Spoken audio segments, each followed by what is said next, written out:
I still remember when true Christianity came to dwell in my soul, because I know it came because I began to be concerned to be righteous when no one was around. I began struggling with sin even if people weren't there. You see, it's one thing to struggle with sin and try to be righteous when folk are watching. But what about when they're not in the room? What about when they're not at work, when you're asked to go to happy hour? What about when they're not on the phone and your girlfriend calls you, it's time to hit the club tonight? What are you going to do then? Oh, let me call Pastor, see if I can get some little strength here to resist.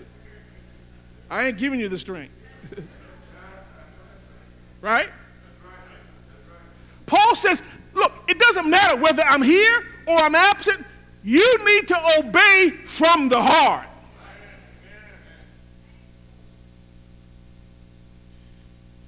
This is Paul's concern for the Philippians. That true faith would be evidenced in their lives. A faith that does not involve the oversight of others to be lived out. Just imagine if obedience required the attendance of somebody else. We're all hopeless, if that's the case. Because I ain't hanging around your house.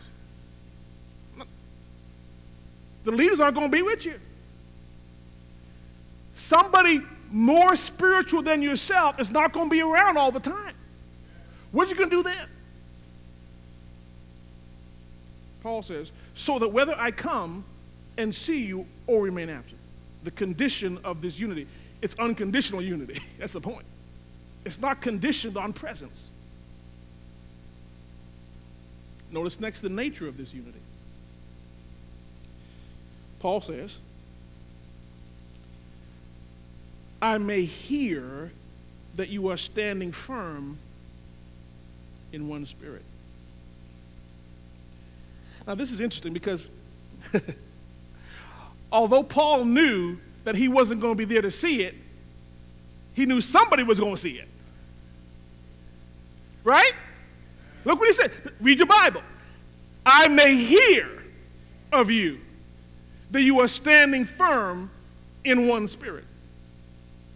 We see here the visible nature of this unity, its steadfastness and its authenticity. First, its visible nature. It is seen. It is seen. Paul said, I may hear of you. I may hear of you. The entire assumption of the Apostle Paul was that which he was commending them to do would be something that manifested itself to others. Now, this goes back, of course, to Jesus' earlier statements in John 13 and John 17, that love and unity will be witnessed in the world. In both these cases, these realities, love and unity, are manifested to those around you. In other words, they were realities that could be observed and identified by other people. What Paul is saying is, Paul believed that if they really followed through on what he was getting ready to ask them to do, that people would be able to see it and then give witness back to him that it took place. Now, it's very interesting. Paul may have something very specific in mind here, because in Philippians chapter 2, verse 19, Paul makes it clear that he had intended to send Timothy to them immediately, according to chapter 2, verse 23. So, apparently what Paul is saying is this: I want you as a church to live a certain way. Whether I'm there or not doesn't matter. But I am going to send Timothy. And Timothy is going to tell me whether you all are following through on what God says or you're not following through on it. Paul had full expectation that they were going to obey, and if they obeyed, it would be observable. Saints, let me just say something here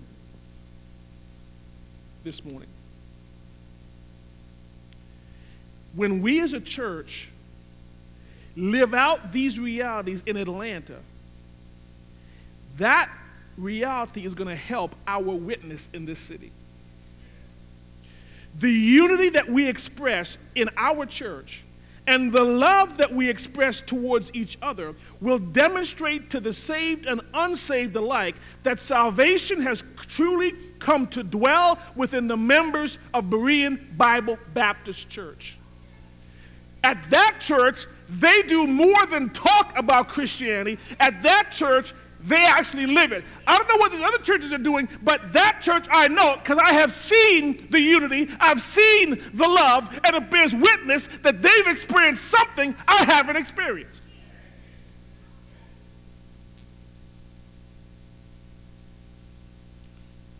When you invite your friends, when you invite your coworkers, when you invite your loved ones to our church, this is what they need to see.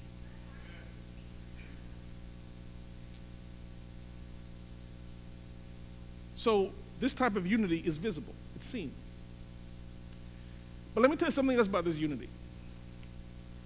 It's steadfast. It's steadfast. Look what Paul says here. He says, that you are standing firm. Don't miss that. That you are standing firm. The unity that Paul was describing was neither temporal or seasonal. Although used here to physically standing in, although used for the idea of physically standing in place, this idea of standing firm is the idea of steadfastness, remaining. This is the idea of being focused on here.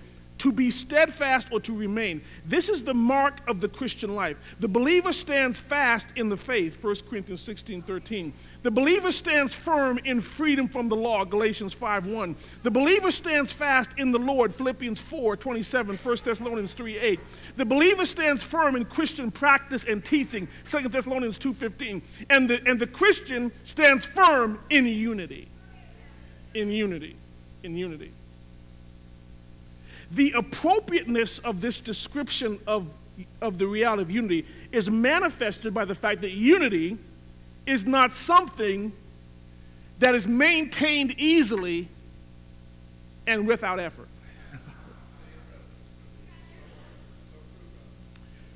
Let me just say something now.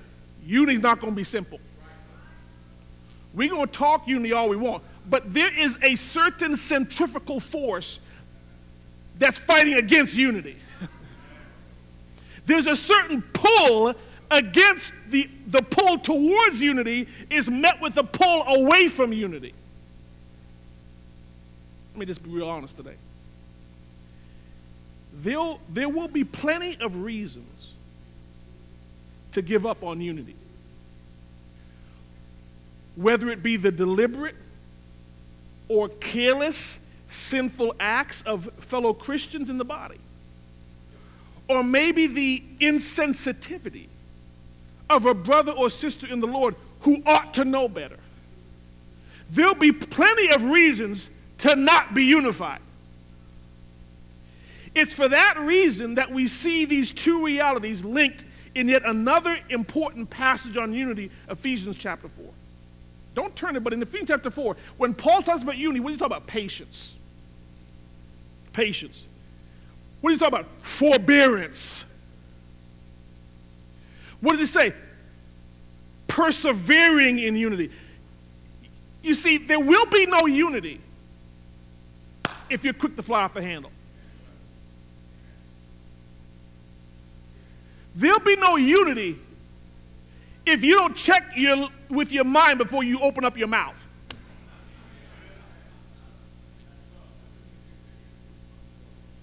I speak my mind. That's the problem. We wish you would fix your mind and stop speaking it.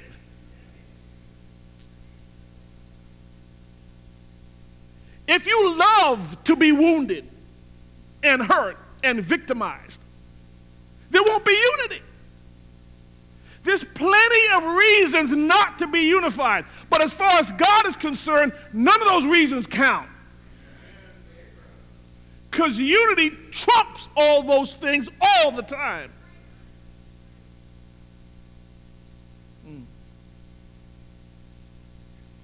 This tells me that if Berean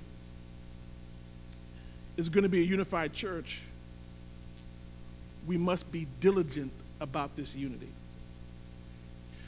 We must have a commitment, listen, to each other that transcends injury, that transcends slight, and that transcends sinful errors.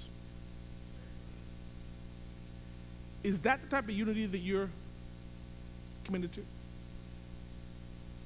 Are you so determined to be unified with that brother or sister sitting behind you or sitting next to you that you're willing to forego everything else to be unified? Does that describe you? If it doesn't, you need help. This is what Christ demands of those who are converted.